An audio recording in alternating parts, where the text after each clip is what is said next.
태국을 방문 중인 문재인 대통령이 아세안 플러스 한중일 정상회의 전 아베 신조 일본 총리와 10분 넘게 대화를 나눴습니다.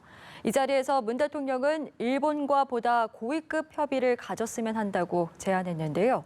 순방에 동행한 취재기자 연결해서 자세히 알아보겠습니다. 강민경 기자. 네, 태국 방콕입니다. 어제 아베 신조 일본 총리와 웃으면서 악수를 나눴던 문재인 대통령이 오늘은 직접 대화를 나눴습니다. 아세안 플러스 한중일 정상회의가 열리기 전에 대기장에 별도로 마련된 의자에서였습니다. 두 정상의 대화는 11분 동안 이어졌습니다. 환담에서 문 대통령은 필요하다면 일본과 고위급 협의를 하는 방안을 검토해보자고 제의했습니다. 이미 총리 회담까지 마친 상황에서 보다 고위급이라는 말은 한일 정상회담을 의미하는 걸로 해석됩니다.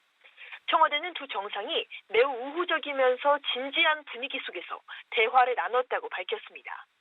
또 한일 관계가 중요하다는 데는 두 정상이 의견을 같이 했다면서 양국 관계의 현안은 대화로 풀어야 하고 공식 채널로 진행되는 협의를 통해서 실질적인 관계 진전 방안을 도출하자고 했습니다.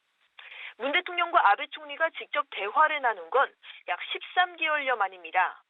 작년 9월 유엔 총회 참석 계기로 열렸던 한일 정상회담이 마지막이었는데요.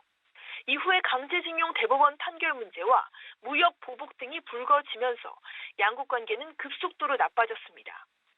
그러나 최근 이낙연 총리가 일왕 즉위식에 참석해서 한일 총리 회담을 하고 또 두 정상이 친서까지 주고받으면서 한일 갈등이 완화될 수도 있다는 낙관론이 나오기도 했습니다.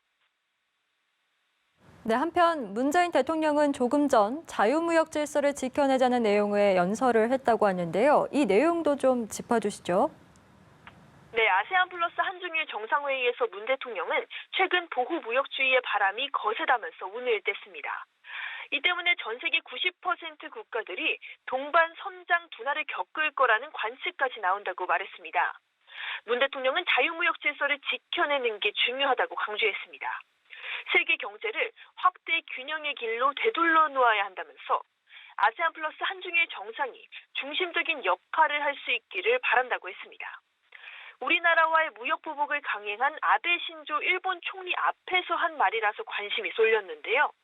사실상 우리 측 입장을 다시 한번 강조한 셈이라서 한일 갈등이 곧 완화될 거라는 낙관론을 경계하는 시선도 있습니다.